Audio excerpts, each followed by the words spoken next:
She's in the Dino dimension. We have to go in and get her back. Walter?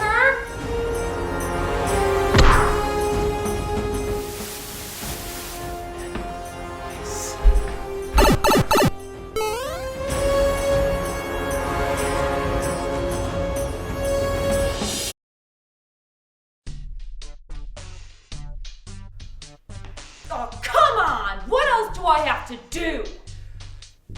Fine. No more Mr. Nice Mario. If counting down the best didn't help me find Aiyanna, then maybe it's time for me to count down the worst.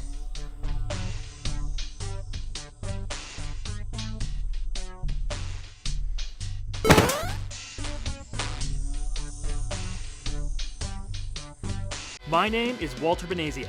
For months, I was trapped in the evil Dino Rob's Dino Dimension, a place where I was duplicated dozens of times. Eventually, I managed to escape, but now, Dino Rob is sending his army to take me back. With the help of my friends, we fight them off and hope to ultimately take down Mr. Rage Dinosaur.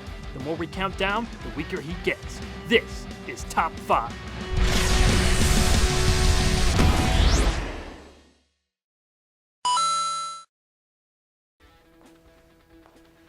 The Super Mario franchise has had many more hits than it did misses. However, there have been some truly awful games featuring Mario as a main character.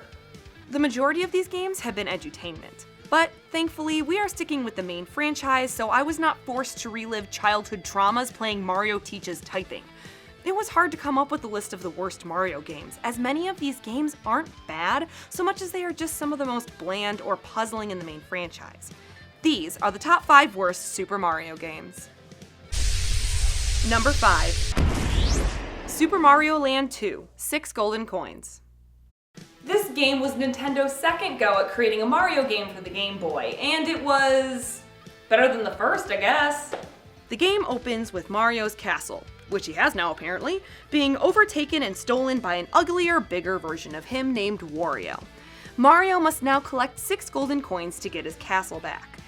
Since Super Mario Land 2 is a Game Boy game, it is understandably short. There's only so much that can be done about batteries running out and the system dying. Because it had to be short, the difficulty was also pretty low. This can make the game unengaging. It was a pretty odd and strange game too, although it did feel much more like a Super Mario game than its predecessor, Super Mario Land, which will definitely come up later in this list. Overall, it's short and easy, but pretty creative, and I will definitely cut this game some slack for introducing Wario.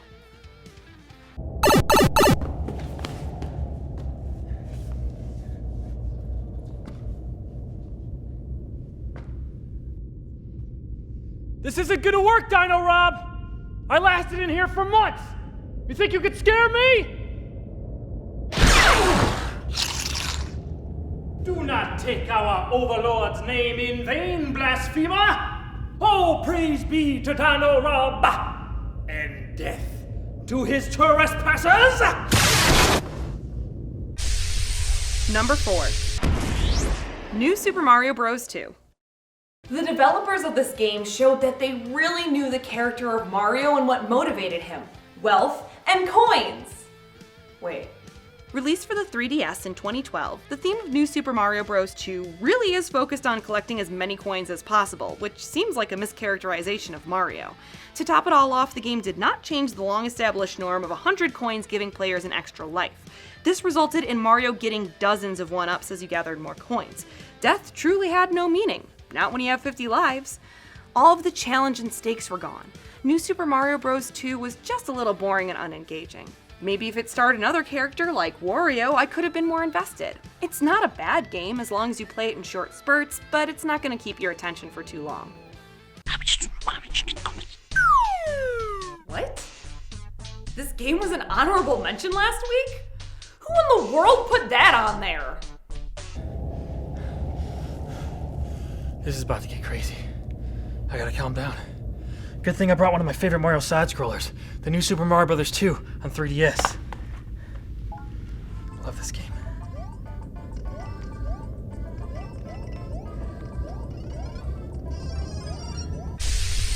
Number 3.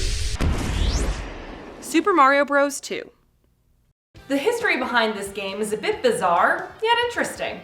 Japanese executives were concerned that the American audience would find the Japanese Super Mario Bros. 2 too hard. So instead of releasing that game, they took one of their platformers that had not been released in the US and essentially reskinned it to be a Super Mario game. The result, while not terrible, is disjointed and inconsistent. The original game was titled Doki Doki Panic and was a platformer with a theme of Arabian Nights. The game is therefore set in a world that is clearly not the Mushroom Kingdom established in the first game. Players were allowed to choose between 4 playable characters. The issue here was that not all levels were built with this in mind, creating inconsistent difficulties and level designs in general. Many people still have a hard time accepting Super Mario Bros. 2 as a real Mario game because of its history. This debate could go on forever without resolve. Doki Doki Panic is a solid and creative platformer. It just wasn't an actual Mario game originally. It's a strange situation to say the least and diverges from the original source material. Number 2. Super Mario Land. In 1989, developers wanted to bring Mario to the Game Boy, and well, they tried. Super Mario Land was ambitious in that it would be one of the first handheld platformers ever. It was bound to be plagued with some kinds of problems. The graphics are tiny and low quality, some of the physics of the gameplay are off, but perhaps one of the main reasons this game is on the list is its departure from the Mario identity. The game was developed by Gunpei Yoko and his team rather than Shigeru Miyamoto. It was obvious that Yoko wanted to do something new and different from the traditional franchise, which is not necessarily a bad thing, but it didn't translate well on the Game Boy. Mario was in Saharsa Land rather than the Mushroom Kingdom. He was working to save Daisy rather than Peach. He fought aliens rather than Koopas. It was kind of bizarre. Miyamoto's charm and creativity definitely were missing from this installment of the franchise. Super Mario Land was also very short. Again, the game had to be short and easy enough for people to beat before the batteries died in their Game Boy. Inconsistency in quality and design across levels also plays a large role in why this game is at the bottom of our list.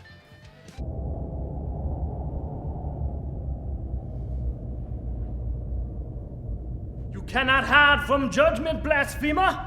You escaped once! It shall not happen again.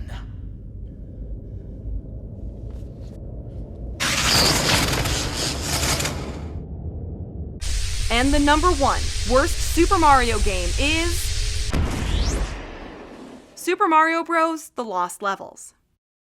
This game was basically just DLC for the original Super Mario Bros. Game. Another game with a bizarre backstory. In 1986, the developers of the original Mario game had to try to make a quick 9-month turnaround on a new Mario game to help boost the Famicom Disk System. It was released as Super Mario Bros. 2 in Japan. It wasn't released in America until 1993 and was retitled The Lost Levels. The idea behind this game was to make a much more difficult version of Super Mario Bros. In that quest, it added some unfair game elements such as poisonous mushrooms and mid-jump air gusts. It can be downright frustrating to play this game. I understand the developers wanted to give players a challenge, but some of these levels are ridiculous. I would even go so far as to say I felt trolled by Nintendo the first time I played it. There's a difference between being challenged and frustrated out, and this game definitely leaned more towards the latter. No one wants to feel cheated or played by their game, especially if it's from a franchise you hold dear to you. I will strike down upon thee with great vengeance and furious anger those who try to poison and destroy this dimension. For you will know the power of the Lord Dino Rob when I lay his vengeance upon you.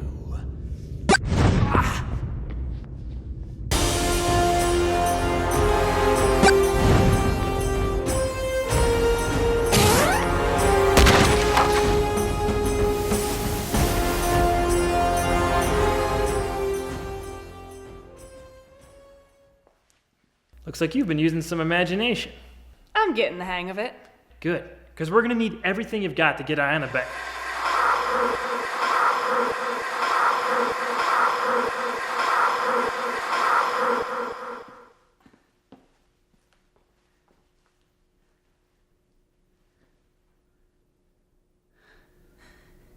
It's a you.